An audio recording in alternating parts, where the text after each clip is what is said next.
우리에게 주신 하나님의 말씀입니다. 신약 성경 로마서 16장, 신약 성경 262페이지 전후 로마서 16장 25절에서 27절 말씀입니다.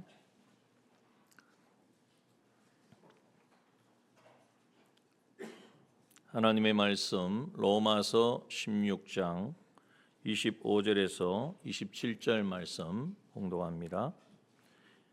나의 복음과 예수 그리스도를 전파함은 영세 전부터 감추었다가 이제는 나타내신 바 되었으며 영원하신 하나님의 명을 쫓아 선지자들의 글로 말미암아 모든 민족으로 믿어 순종케 하시려고 알게 하신 바 그 비밀의 계시를 쫓아낸 것이니 이 복음으로 너희를 능히 경고케 하실 지혜로우신 하나님께 예수 그리스도로 말미암아 영광이 세세 무궁토록 있을지어다. 아멘. 지난 한 주간을 우리가 보내면서 많은 분들도 만나고 또 많은 말들도 이렇게 나누었을 줄 압니다. 그러나 우리에게 지난주에 주신 말씀과 같이 주 안에서 늘 기뻐하라, 항상 기뻐하라. 주님이 우리에게 주신 구원의 은혜로 말미암아 정말 우리 안에서 넘쳐나는 그 기쁨을 가지고 우리가 사람도 대하고 또 모든 일들도 우리가 이루어가야 할 것입니다. 그 기쁨이 넘치면요 모든 사람에게 관대할 수 있습니다. 그 관대는 뭐냐면 용납하고 용서하고 사랑하게 된다는 것입니다. 어떻게 보면 당연한 건 말 같지만 사실 우리가 그것이 잘 안 되기 때문에 많은 사랑과의 문제도 어려움도 있고 또 하나님과의 관계에서도 이런 문제 어려움이 있는 것입니다. 그래서 우리가 하나님께서 주신 말씀들을 삶 속에서 적용하고 실천하는 일을 해야 합니다. 기뻐하고 관대하는 이 일을 하려고 해보면 많은 어려움이 있습니다. 그렇기 때문에 우리에게 뭐라고 말씀하십니까? 아무것도 염려하지 말고 염려, 근심, 걱정 내가 이렇게 해볼까 저렇게 해볼까 잘 만들어 볼까 생각하지 말고 오직 기도와 간구로 감사함으로 하나님께 아뢰라. 하나님 나를 이렇게 불러주시고 하나님의 자녀 삼아주셨으니 하나님께서 친히 역사하셔서 나를 빚어주실 줄 믿습니다. 우리가 이러한 간절한 간구와 기도로 나아갈 때에 하나님의 평강이 우리 가운데 임하면요 뭐 어떤 것에도 영향을 받지 않고 정말 항상 기쁨으로 충만하여지고 또 모든 사람에게 사랑을 베풀 수 있는 우리가 되어질 줄 믿습니다. 우리가 실제로 삶 속에서 한번 누려봐야 돼요. 한번 우리가 실행을 해봐야 돼요. 그렇지 않으면 말씀 속에 있는 것이지 그것이 실제로 내 삶과는 관계가 없는 것이 되는 것입니다. 오늘 우리에게 이러한 하나님의 기쁨을 우리에게 주시고 이 기쁨을 모든 사람과 나누게 하시려고 하나님께서 우리에게 이웃 사랑 초청 축제를 이제 시작하게 하셨고 지금 진행 가운데 있습니다. 그래서 오늘 이 본문의 말씀을 통해서 이 본문의 말씀은 로마서 제일 뒷부분이잖아요. 말하자면 로마서 1장부터 16장까지의 결론이 여기에 다 축약되어져 있습니다. 그냥 읽으면 조금 어렵고 이 좀 수사가 서로 명확하게 나타나지 않아서 조금 어렵게 느껴질 수 있지만 이 말씀은 명료합니다. 그래서 오늘 사도 바울을 통하여서 오늘 우리에게 복음이 무엇인가 또 그 복음을 나누어주고 그 복음을 이제는 전하는 것이 사랑인데 우리가 이 사랑을 어떻게 감당할 수 있을까에 대하여 우리가 깨닫기를 원합니다. 여러분 우리 전도는 내가 교회 나온 지 얼마 안 됐는데 나보고 또 전도하라고 하네 그렇게 생각하실 일이 아니라는 거예요. 전도는 내가 오랫동안 신앙생활을 한 사람들이 특별한 은사를 받아가지고 막 하는 것이 아니라 지금 이 순간 예수 그리스도를 영접하고 그 예수 그리스도를 구주로 고백한 사람도 전도할 수 있다는 거예요. 전도는 하는 것이 아니라 되어지는 것입니다. 왜냐하면 주 안에 거함으로 구원의 은혜가 차고 넘치니까 기뻐할 수밖에 없고, 그 기쁨이 다른 사람에게 전하여지고 관용을 베푸는 것처럼 전도도 똑같은 원리라는 거예요. 그래서 성경은 베드로전서 2장 9절의 말씀에 뭐라고 말씀하십니까? 한번 읽어볼까요? 시작. 오직 너희는 택하신 족속이요 왕같은 제사장들이요 거룩한 나라요 그의 소유된 백성이니 이는 너희를 어두운 데서 불러내어 그의 기이한 빛에 들어가게 하신 자의 아름다운 덕을 선전하게 하려 하심이라. 여러분, 예수 그리스도로 말미암아 구원함을 받고 하나님의 자녀가 된 사람은 뭐라고 합니까? 너는 택한 족속이고 왕같은 제사장이고 거룩한 나라요 소유된 하나님의 소유의 하나님의 백성이라. 이것을 깨닫는 사람은 어떤 삶을 살게 된다는 거예요? 자연스럽게 이 놀라운 은혜를 베푸신 이 기이한 빛, 기이한 구원의 이 신비로운 구원의 은혜를 베푸신 그 아름다우신 하나님의 그 아름다운 덕을, 그 아름다운 은혜를, 구원의 은총을 선전한다. 오늘날로 말하면 뭡니까? 광고한다. 광고하는 게 뭐죠? 그게 전하는 겁니다. 전하지 아니하고는 견딜 수 없는 사람이 되어지는 것입니다. 그래서 우리 성경은 전도를 우리에게 뭐라고 말합니까? 그리스도인의 사명이고, 또 하나님께서 우리에게 왕으로서 우리에게 명하신 어명이다, 이렇게 말씀을 하고 있죠. 사도행전 1장 8절을 말씀합니다. 오직 성령이 너희에게 임하시면 너희가 권능을 받고 예루살렘과 온 유대와 사마리아 땅 끝까지 이르러 내 증인이 되리라. 증인이 된다는 게 뭐죠?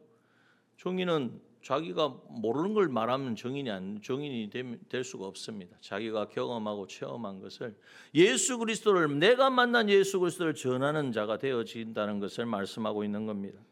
예수님이 마지막 마태복음 28장 19절에 마지막 성천하시기 전 제자들에게 뭐라고 말씀하셨습니까?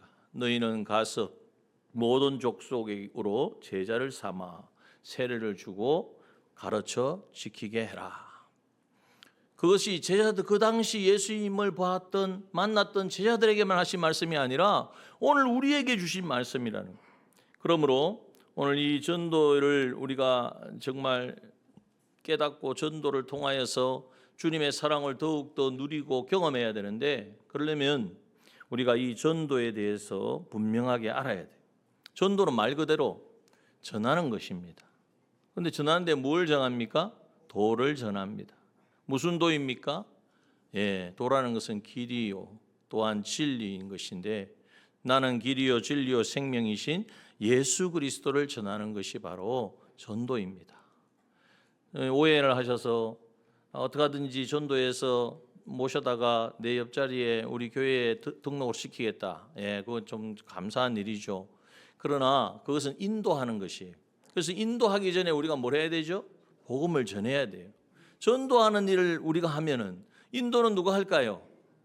어떻게 생각하면 우리가 한다고 생각해요. 내가 가서 모시고도 오고 뭐 차로 가서 이렇게 인도도 하고 아니면 같이 오고 하긴 하죠. 그러나 그건 우리가 하나님이 하시는 구원의 역사에 수용되는 것이고, 그 전하여진 복음으로 말미암아 그 심령이 예수 그리스도를 구주로 영접하고 주님 앞에 나오는 이 역사는 하나님이 성령께서 하시는 역사라는 것입니다.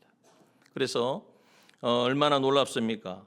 하나님은 지금도 잃어버린 한 영혼을 찾으시는데, 이 100마리 중에 99마리를 두고 잃어버린 한 마리, 아직도 돌아오지 아니하고 있는, 헤매고 있는 그 영혼을 하나님은 찾으시는데, 누구를 통해서 그 일을 하십니까? 우리를 통해서, 나를 통해서 그 일을 하기를 원하신다는 것입니다. 자, 그러므로 오늘 우리가 그러면 이 전도를 이렇게 우리에게 주님께서 명하시고, 또 이 전도를 통하여서 놀라운 것이 우리에게 예비되어 있는데, 그것을 어떻게 이제 깨달아 가느냐? 오늘 본문의 말씀에 보면 25절에 나의 복음과 예수 그리스도를 전파함은, 이렇게 말하고 있습니다. 사도 바울을 통하여서 하나님께서 여기에 나의 복음은 이제 이 글을 쓰고 있는 이 사도 바울이 이제는 깨달은 이 복음을 말하는 거죠. 복음은 어떤 의미입니까? 복된 소식, 기쁨의 소식, 가장 정말 이 세상에 어떤 것과는 바꿀 수 없는 놀라운 소식이 바로 복음입니다. 그런데 그 복음이 무엇이겠습니까? 세상에서 뭐 얼마나 말들이 많습니까? 사람을 놀라게 하고 때로는 감동시키는 많은 일들이 있는데 그 어떤 것도 정말 어떻게 보면 기쁜 소식이죠. 뭐 누가 승진을 했다고 하더라, 자녀가 정말 좋은 취직을 했다고 하더라, 뭐 여러 가지 좋은 소식이 들리면 아 기쁜 소식이네, 우리가 좋은 소식이네 그러죠. 그런데 진정한 기쁨의 소식은 뭐냐 하면 인생에 있어서 가장 문제가 되어지는 죄의 문제를 해결하는 소식이 바로 기쁨의 소식인 줄 믿습니다. 여러분 아무리 일상에서 뭔가를 누리고 잘 되어지고 이제는 정말 원하는 대로의 삶을 산다고 할지라도 죄의 문제를 해결하지 못하면 이 세상에 한 번은 와서 이 세상에 얼마 동안 사는지 아무도 모르지만 하나님이 정하신 그 삶을 다 거치면 세상을 떠나게 되는데 죄의 문제를 해결하지 못하면 영원한 사망, 죄의 값은 사망이라고 정하신 하나님의 이 법을 이제는 피할 도리가 없는 거예요. 그래서 그 법에 의해서 영원한 사망을 받기 때문에 여러분 이 세상에서 가장 소식 중에 기쁜 소식은 바로 죄의 문제를 해결했다, 죄의 문제를 해결하는 길이 여기에 있다고 하는 복음인 줄 믿습니다. 그 죄 문제를 해결해 주신 분이 누구십니까? 바로 예수 그리스도. 그래서 여기에 보면 나의 복음과 예수 그리스도라 그랬어요. 어떻게 보면 복음과 예수 그리스도가 다른 어떤 의미로 기록된 것 같지만 사실은 아닙니다. 나의 복음, 나의 복음이 누구냐? 무엇이냐? 곧 예수 그리스도라는 거예요. 여러분 이것이 바로 우리의 고백이 되어야 할 줄 믿습니다. 첫 번째, 그래서 한번 우리가 생각해 봅시다. 첫 번째 주제를 주세요. 한번 읽어봅시다. 시작. 복음의 핵심과 본질은 예수 그리스도이심을 고백해야 합니다. 우리가 복음을 전하는 전도자로서의 삶을 살려면요, 나는 모르는데, 나는 예수 그리스도를 온전히 경험하지 못했는데 어떻게 전도를 하겠습니까? 먼저 오늘 바울이 고백한 것처럼 나의 복음, 예수 그리스도, 예수 그리스도가 나에게 있어서 가장 유일한 기쁨의 소식이요, 그 복음으로 말미암아 내가 구원을 받았다는 이 감격으로 충만한 사람, 이 사람이 이제 이 복음을 전하는 전도자의 이제는 일을 감당할 수 있다는 것. 요한복음 3장 16절은 뭐라고 말씀하십니까? 우리가 너무나 잘 아는 말씀이 한번 읽어볼까요? 하나님이 세상을 이처럼 사랑하사 독생자를 주셨으니 이는 저를 믿는 자마다 멸망치 않고 영생을 얻게 하려 하심이니. 신구약 성경을 통틀어서 가장 요절이 되는 말씀이지 않습니까? 하나님이 우리를 사랑하셔서 어떻게 사랑하니? 이처럼 사랑하사 죄의 문제를 해결하기 위하여 모세가 광야에서 장대에 놋뱀을 매단 것처럼 우리를 사랑하셔서 죄에서 우리를 구원하여 주시려고, 말로 되어지는 게 아니에요. 하나님이 선포한 죄의 값은 사망이라고 정하셨기 때문에 그래 이번에는 유예를 해줄게, 이번에는 없던 걸로 치자, 이렇게 될 수가 없는 거예요. 하나님은 완전한 분이고 하나님은 공의로운 분이기 때문에. 그러면 죄의 값은 사망이라는 문제, 이것을 누군가는 치러야 되는데 우리가 치르려면 다 그 죄로 말미암아 우리는 사망의 영원한 지옥의 형벌을 면할 수가 없습니다. 여러분 한번 생각해 보십시오. 세상에서 가장 정말 고통받고 정말 가난하고 참을 수 없는 그곳에 아마 한 시간이 아니라 아무도 거기에 가고 싶지 않을 거예요. 그런데 지옥은 그것과는 비교할 수 없는 영원한 사망, 영원한 저주요, 영원한 고통이요, 영원한 가난이요. 여러분 이 지옥의 형벌에서, 영원한 지옥의 이 형벌, 여기에서 건짐을 받았다는 사실, 여러분 이것이 얼마나 큰 놀라운 소식이고 이것이 얼마나 우리에게 있어서는 기쁨의 소식인지 모릅니다. 그런데 여러분 우리가 정말 그렇게 느끼고 있습니까? 오늘 바울이 고백, 나의 복음은 예수 그리스도다. 여러분 이것이 우리에게 있어서 고백이 되어져야 돼요. 나의 복음은, 오늘 막 여러 가지 어려운 문제가 있는데 그게 어떻게 좀 잘 해결이 되고 몸이 좀 이렇게 건강치 못했는데 치료받아 가지고 좀 낫고, 이게 복음이 아니라는 거예요. 그건 영원한 복음이 될 수 없어요. 잠시 동안에 나에게 유익이 될 수 있고 기쁨은 될 수 있지만 진정한 영원한 복음은 예수 그리스도인 줄 믿습니다. 여러분, 이 예수 그리스도가 나의 복음이라는 사실을 깨닫는 사람은 이제는 그 놀라운 한번 생각해 보십시오. 내가 생각지 못한 일이 이루어지고 뭐 잘 되어지고 이러면 기쁨이 막 넘쳐가지고 뭐 하고 싶습니까? 누가 말을 안 해도 말도 안 붙였는데 말을 해주고 싶어. 알려주고 싶어. 이것이 바로 복음이라는 거예요. 요한복음 14장 6절은 말씀합니다. 예수께서 가라사대 내가 곧 길이요 진리요 생명이니 나로 말미암지 않고는 아버지께로 올 자가 없느니라. 하나님이 계신 천국에 갈 수 있는 유일한 길이요 진리요 생명은 예수 그리스도라는 거예요. 그 예수 그리스도를 여러분 모시고 있습니까? 예수 그리스도를 나의 구주로 고백하십니까? 내가 하나님 앞에 이제는 이 세상 언제 오늘 밤에 세상을 떠날지라도 내가 하나님의 계신 영원한 천국에 이를 줄 믿으십니까? 여러분, 이것이 얼마나 놀라운 복음인지 모릅니다. 이것이 복음이요 이것이 기쁨의 소식이라는 사실을 이제는 믿는 사람은요, 이 기쁨이 너무나 감격스러워서 너무나 감사해서 세상에 좀 어렵고 힘든 그러한 일들 가운데 있더라도 그것에 연연하지 않아요. 또한 이 예수 그리스도의 이 복음을 더욱더 견고하게 누리게 하시려고 하나님이 주신 현실인 것을 알기 때문에 이것을 넉넉히 감당하는 거예요. 그래서 로마서 1장 16절은 말씀합니다. 내가 복음을 어떻게 합니까? 부끄러워하지 아니하노니. 부끄러워하지 않는다는 것은 무슨 말이죠? 반대로 하면 자랑한다는 거예요. 내가 이 복음을 부끄러워하지 않는다는 것은 이 복음을 자랑한다는 거예요. 그렇죠? 그래서 이 복음은 모든 믿는 자에게 구원을 주시는 하나님의 능력이 됩니다. 여러분, 이 복음을 믿고 이 복음을 듣고 이 복음을 인정하고 이 복음을 믿는 자마다 구원을 주시는 이제는 하나님의 능력인 것을 알기 때문에 이 사실을 아는데 내가 예수 그리스도를 영접하고 복음을 받은 사람이 이 복음을 나누어 주고 전하는 것을 부끄러워해서 되겠습니까?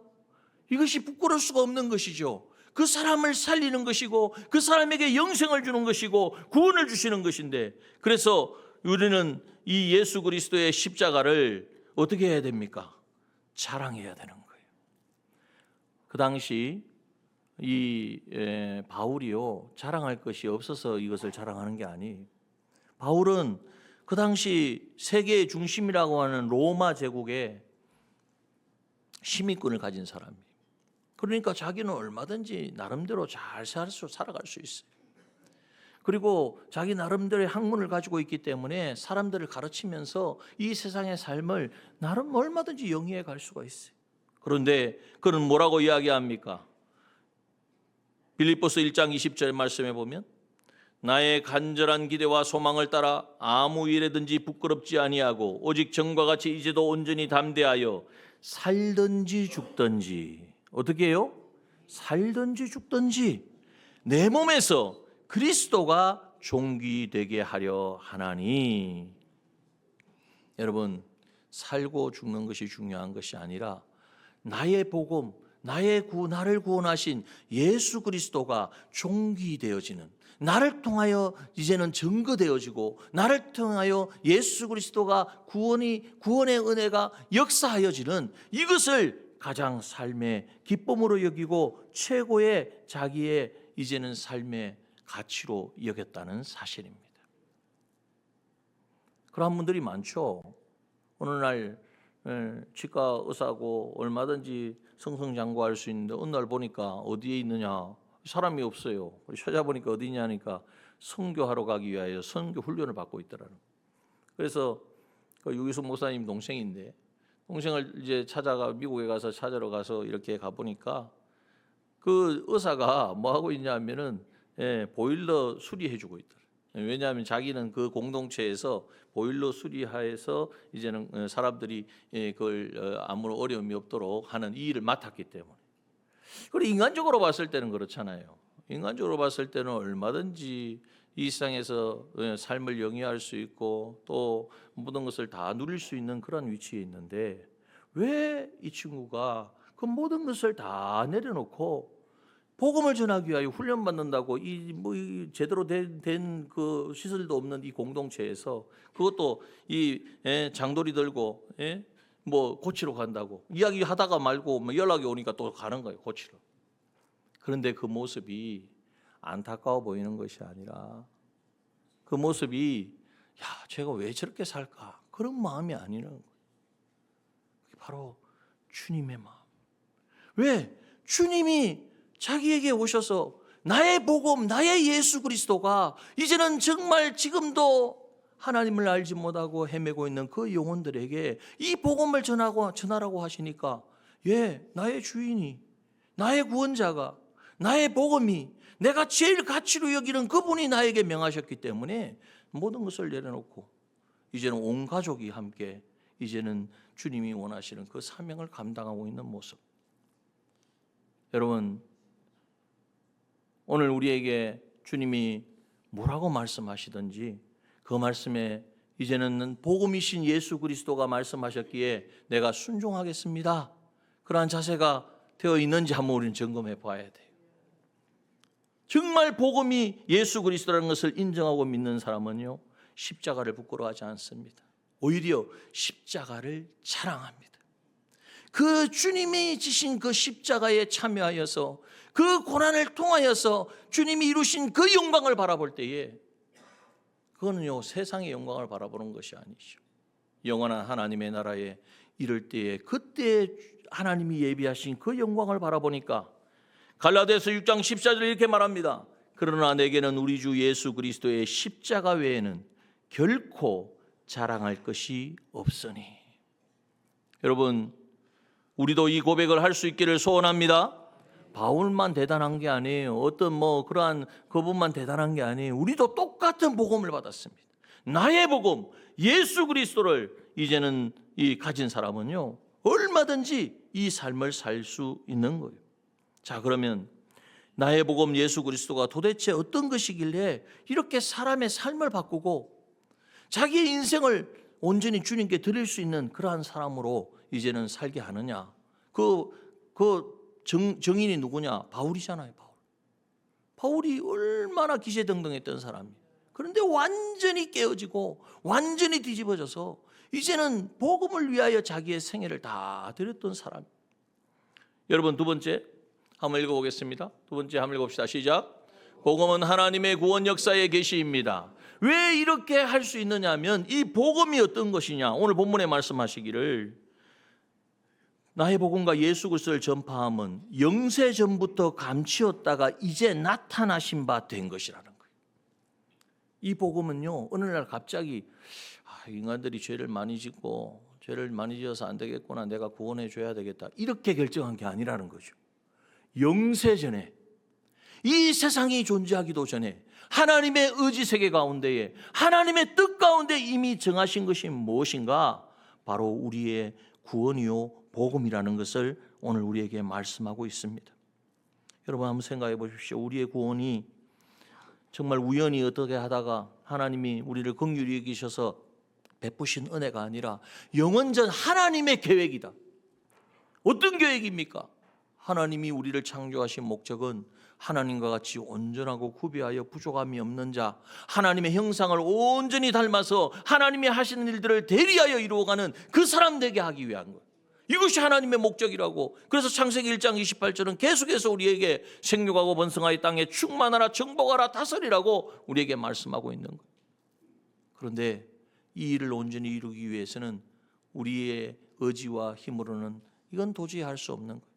우리에게 주신 이 자유의지가 우리를 약해서 마귀의 유혹을 받아서 넘어지고 실패할 것을 아시고 이미 무엇을 정하셨습니까? 예수 그리스도의 대속에 그 은혜를 이미 계획하셨고 그 일을 시행하셨다는 거예요. 자, 어떻게 할 수 있느냐? 성경이 그것을 증명하고 있습니다. 창세기 3장 15절에 보면 뭐라고 말씀하시죠?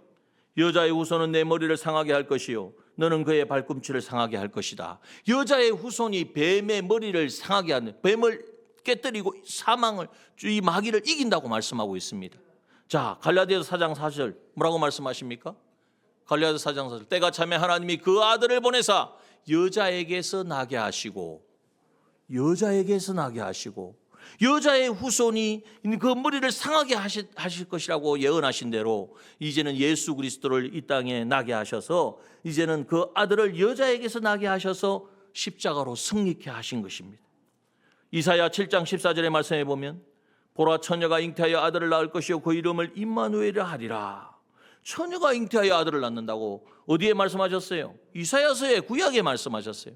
그런데 마태복음 1장 18절에 뭐라고 말씀하십니까? 그 모친 마리아가 요셉과 정혼하고 동거하기 전에 성령으로 잉태된 것이 나타났더니 처녀가 잉태하여 아들을 낳을 것을 예언하신 대로 그대로 예수 그리스도께서 이 땅에 오셔서 성령으로 잉태되어서 이 땅에 오셨다는 것을 말씀하고 있는 거예요. 미가서 5장 2절의 말씀에 보면 베들레헴 에브라다야 너는 유다 족속 중에 작을지라도 이스라엘을 다스릴 자가 내게로 나올 것이라. 어디에서요? 베들레헴에서. 예수님이 어디 태어나셨습니까? 마태복음 2장 1절에 보면 예수께서 헤롯 왕 때에 유대 베들레헴에서 나심에 예수님이 예루살렘에 이 베들레헴에 나실 것을 이미 구약에서 예언하셨고 그 예언되어진 것이 성취되었다는 거예요. 여러분 구약은 이 땅에 오실 메시아를 우리에게 말씀하고 있습니다. 메시아가 이 땅에 오신다는 것을 예언하셨고 신약은 오신 이 메시아가 이제는 어떻게 우리를 구원하시는지를 말씀하시고 이제는 그분이 그 예수 그리스도가 다시 오셔서 우리를 영원한 하나님의 나라로 인도하실 것을 말씀하고 있는 거예요. 시편 16편 10절에 보면 주의 거룩한 자로 썩지 않게 하실 것임이니이다 이렇게 말씀하셨어요. 그런데 그 말씀이 사도행전 2장 31절에 보면 그의 육신이 썩음을 당하지 아니하였고 예수님은 죽으셨어요. 그러나 땅에 묻혀 썩어지지 아니하고 부활할 것을 구약에 예언한 대로 주님은 이제는 부활하신 것입니다. 여러분 오늘 이 본문에 보면 영세전부터 감추었다가 이제는 나타나신 바 된 이 복음 이것이 바로 하나님이 우리에게 주신 이 계시 이 복음의 계시인데 이 복음이 오늘 성경을 보면 하나님의 말씀을 보면 이거 어떻게 반문을 할 수가 없어요. 우리가 성경을 다 이해하지 못해서 그렇지만 그러나 우리가 명확하게 정말 말씀을 통해서 우리가 이래저래 생각을 해봐도 이 복음은 정말 예수 그리스도고 이 예수 그리스도를 하나님이 영원전부터 계획하셨고 나의 구원을 위하여 이제는 계시하시고 이제 말씀을 통하여 계시해 주셨다는 것을 우리는 깨닫게 되어지는 것입니다. 여러분 복음은 난해하지 않습니다. 추상적이지도 않습니다. 또한 복음은 가장 구체적이고 진리이며 본질적인 것입니다. 여러분 예수 믿고 구원받는 것이 어떻게 보면은 그냥 말하는 것 같잖아요. 여러분 그게 아닙니다. 예수 그리스도를 나의 구주로 고백함으로 말미암아 그분이 내 안에 주인 되시고 왕이 되시고 나를 다스리시는 이 삶을 우리가 온전히 살지 못하니까 때로는 구원을 받았는지 안 받았는지 모르겠다 하는 분도 있고 이제는 의심하는 분도 있는 것이지 실제로는 그렇지 않다는 거예요. 여러분 그러므로 우리는 하나님의 말씀을 더욱더 우리 하나님 말씀 속에 계시되어진 예수 그리스도를 우리는 많이 알고 그 예수 그리스도를 인정하고 그 예수 그리스도를 모시고 살아가는 삶을 우리가 이제는 실천해야 합니다. 그럴 때에 이 복음이 더 이상 계시해 주셨다 이 정도가 아니라 하나님이 이 예수 그리스도를 말씀을 통하여 우리에게 나타내 주셨다라는 이 한 말씀에 감격하고 이제는 감사하고 그래서 이 말씀을 더욱 알기를 원하고 그래서 이 말씀을 전하는 우리의 삶이 되어야 합니다. 여러분 마지막 우리가 한번 살펴볼 것은 세 번째 한번 읽어봅시다. 시작. 복음 전파는 인생 최고의 행복을 나누어 주는 것입니다. 여러분 영세전부터 감추어졌던 이 복음 예수 그리스도를 전파할 때에 어떤 일이 일어나는가? 26절에 보면 26절 중간에 봅니다. 선지자들의 글로 말미암아 모든 민족으로 믿어 순종케 하시려고 알게 하셨다 그랬어요. 이 복음이 선포되어질 때에 모든 민족으로 믿어 순종케 하시려고 이 복음을 우리에게 주셨다. 다시 말하면 누구든지 어떤 사람이든지 예수 그리스도의 이 복음을 듣고 이제는 이 복음의 실체이신 예수 그리스도를 영접할 때에 그 사람은요, 믿어 구원만 받는 것이 아니라, 여기 본문에 보면 모든 민족으로 믿어 구원케 하시려고 하지 않았고, 믿어 구원받을 뿐만 아니라 순종케 하시려고, 순종하는 자리에까지 나아가게 하시려고. 예수 믿고 구원받아서 나는 명목상에 구원받은 사람으로 살지 않고, 이제는 구원받았기에 예수 그리스도가 얼마나 크고 존귀한 것을 알기에, 그리고 예수 그리스도가 왜 십자가에 못 박혀 죽으셨는지, 왜 부활하셨는지를 깨닫기 때문에 이제는 이 하나님의 말씀에 순종하는 자리에까지 나아가게 하시는 것이 바로 무엇입니까? 그것이 바로 복음이라고 우리에게 말씀하고 있는 것입니다. 여러분, 왜 우리가 순종하는 자리에까지 나가야 될까요? 순종은 하나님으로부터 오는 모든 은혜와 복을 받아 누리는 유일한 통로입니다. 예수 믿고 구원만 받으면 복 주시는 거 아닌가? 예, 구원의 은혜를 주셨습니다. 그러나 기본 구원의 은혜를 받았다고 그걸로 만족하면 안 돼요. 정말 내가 구원을 받았다면, 구원을 받았다는 말은 무슨 말입니까? 나는 죽고 주님이 내 안에 주인으로 사신다는 거예요. 주님이 내 안에 왕이 되셨다는 말씀이에요. 그런데 왕이신 그분이 무슨 말씀을 하시는지 그 말씀에 따라 순종하는 삶이 이루어져야 진정한 구원받은 자인 것을 내가 증명하는 것이고 확인하는 것이 되어지는 거예요. 여러분, 이러한 순종의 자리에까지 나가게 하는 그 근원이 뭐냐? 그 능력이 뭐냐? 그것이 바로 복음이라고 우리에게 말씀하고 있는 것입니다. 이 순종의 삶을 살아갈 때에 하나님은 우리에게 모든 것을 다 약속해 주셨어요. 우리의 영적인 부분뿐만 아니라 영원한 것뿐만 아니라 이 땅에 있어 필요한 것까지도 하나님 우리에게 아십니까? 모르십니까? 다 아시죠. 그래서 하나님 뭐라고 말씀하셨어요? 너희는 먼저 그의 나라와 그의 의를 구하라. 그러면 세상 것은 하나도 없다? 아니잖아요.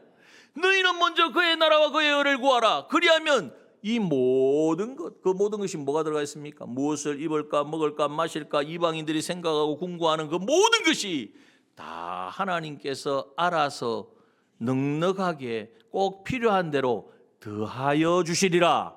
할렐루야. 이것을 우리가 깨달아야 돼요. 그러므로 여러분, 이제 우리가 복음을 받아서, 복음은 바로 예수 그리스도이고, 예수 그리스도는 이제는 나를 구원하신 분이고, 구원하시고 이제는 내 안에 주인으로 왕으로 계신 분인데, 그러면 그분이 내 삶의 주인된 삶을 살아가는 이 바로 순종의 삶을 살게 하는 것이 바로 복음의 능력이라는 것을 우리가 먼저 깨달아야 돼요. 또한 그뿐만 아니라 오늘 여기에 이제 마지막으로 우리에게 하신 말씀이 뭐냐면, 자, 26절 끝에 보면 이 복음으로 너희를 능히 경고케 하실 지혜로우신 하나님께, 이렇게 말하고 있습니다. 자, 복음으로 우리가 어떻게 된다고요? 능히 경고케 하신다는 거예요. 이 능이라는 말은 누구의 능력을 말합니까? 하나님의 능력. 이 복음은 하나님의 능력으로 우리를 견고한 신앙에 서게 한다는 거예요. 왜 그렇죠? 우리의 믿음을 넘어뜨리고 우리의 믿음을 의심하게 만드는 수많은 마귀의 도전이 있기 때문에, 온갖 안팎의 모든 유혹과 핍박과 그 모든 환난이 찾아올 때에도 흔들리지 아니하고 이제는 우리에게 능히 하나님의 능력으로 견고케 하여 주시는 것이 바로 복음이라는 것입니다. 여러분, 예수 그리스도를 정말 복음이신 예수 그리스도를 영접하고 그분을 인정하고 그분이 나에게 베푸신 구원의 은혜를 생각하고 그 구원의 은혜에 감격해 있으면요, 기쁨이 넘칠 뿐만 아니라 어떤 것도 우리를 범접하지 못하고 우리를 넘어뜨릴 수 없다는 것을 우리에게 말씀해 주시는 거예요. 그러니까 복음이요, 얼마나 놀라운 말씀입니까? 이 복음은요, 우리를 능히 경고케 하실 뿐만 아니라 이 복음이 증거되는 곳마다, 이 복음을 믿는 자마다 믿고 구원함을 얻고 구원의 자리에서 더 나아가 순종의 자리에까지 나아가는 바로 이러한 은혜가, 이러한 능력이 있는 것이 복음이니까 이 복음을 어떻게 해야 되겠습니까? 내가 먼저 누리고 내가 먼저 그 복음의 삶을 경험하고 체험하고, 그럼 나만 맛있는 거니까 아무도 모르게 나만 먹으면 되겠죠. 이 복음이 이렇게 귀하고 좋다는 것을 알면 누구에게 줄까요? 가장 내가 사랑하는 사람, 예, 먹을 게 있으면 귀한 게 조금이라도 귀한 게 있으면 생각나는 사람 있죠. 예, 그 생각나는 사람에게 먹을 것만 주지 말고 뭘 줘야 되겠습니까? 이 복음을 전하는 거예요. 그래서 여기 보면 나의 복음과 예수 그리스도를 전파함은, 이 전파함으로 말미암아 하나님의 놀라운 이 믿어 순종에 이르게 하고 또한 능히 경고케 하시는 그 능력인 것을 알기 때문에 이 능력을 증거하게 하신 하나님. 그래서 여기 27절 마지막에 이 찬양으로 마치거든요. 그래서 한번 27절 다 같이 읽어봅시다. 자, 한번 읽어봅시다. 시작. 지혜로우신 하나님께 예수 그리스도로 말미암아 영광이 세세 무궁토록 있을지어다. 아멘. 여러분, 이것을 깨닫는 사람은요, 이 모든 것이 예수 그리스도로 말미암아, 복음이신 예수 그리스도로 말미암아 되어진 것인 것을 알기 때문에 오직 하나님께 영광을 올려드리는, 복음 전파가 이렇게 놀라운 비밀이고 능력인 것을 아는 사람은요, 다른 것에 자기의 마음을 두지 않습니다. 우리나라에도 지금 서울에 가면 양화진이 있죠. 양화진에 선교사 묘비가 있습니다. 그 묘비에 많은 글이 쓰여 있는데 그 중에 루비 레이첼 캔드릭 선교사라, 이 여자분인데요. 한번 그 화면 띄워줘 보세요. 사진. 24세에 우리나라에 왔습니다. 9개월 동안 사역을 하다가 과로와 급성 맹장염으로 세상을 떠났어요. 24세의 그 젊은 나이에 정말 아무도 알지 못하는 이 조선 땅에 1907년에 왔어요. 그리고 1908년 9개월 이 땅에서 사역하다가 세상을 떠났어요. 그런데 그의 묘비에는 뭐라고 적혀 있느냐? 우리 글이 아니라서 잘 모르시겠죠. 제가 읽어드릴게요. 만일 내게 줄 수 있는 1000개의 생명이 있다면 모두 조선을 위해 바치리라. 여러분, 자신에게 1000개의 생명이 있다고 해도 나는 이 조선 땅을 위하여 나의 생명을 바치겠습니다. 이것이 자기를 파송한 그 단체에 보낸 편지에 담긴 내용이거든요. 이 편지를 읽고 감동을 받은 청년들이요, 한 20여 명이 이 소식을 듣고 조선 선교사로 자원해가지고 이 땅에 와서 방방곡곡을 누비면서 복음을 전한 것입니다. 여러분, 오늘 우리에게 주신 복음이 이들이 받은 복음과 전혀 다르지 않습니다. 나의 복음 무엇입니까? 예수 그리스도. 예수 그리스도를 내가 영접하고 나의 구주로 고백하셨습니까? 그렇다면 나는 그 복음 안에 복음을 받은 자가 되었습니다. 그러나 복음을 내가 안다고 해서 만족하지 말고 그 복음을 믿고 믿음으로 구원받고 구원받음에 그치지 않고 이 나의 주인 되시고 왕이 되신 주님의 말씀에 순종하는 자리에 나아가는 저와 여러분 되기를 소원합니다. 그 복음을 믿음으로 어떠한 환난이 오고 어떠한 핍박이 오고 어떠한 유혹이 와도 나의 생명 되시고 나의 구원 되신 예수 그리스도, 나는 그분을 외면할 수 없고 배신할 수 없고, 아니 오히려 주님이 나에게 무슨 말씀을 하실지라도 어디에 가서 어떤 일을 하라고 하실지라도 나는 그 말씀에 순종하겠다. 주님, 나는 그 말씀을 따라 주님 걸어가신 십자가의 길을 걷겠다고 고백하고 주님 앞에 결단하고 나아가는 우리 여기에 모인 우리 남정의 모든 믿음의 지체들 되어지시기를 주님의 이름으로 축원합니다. 함께 기도하겠습니다.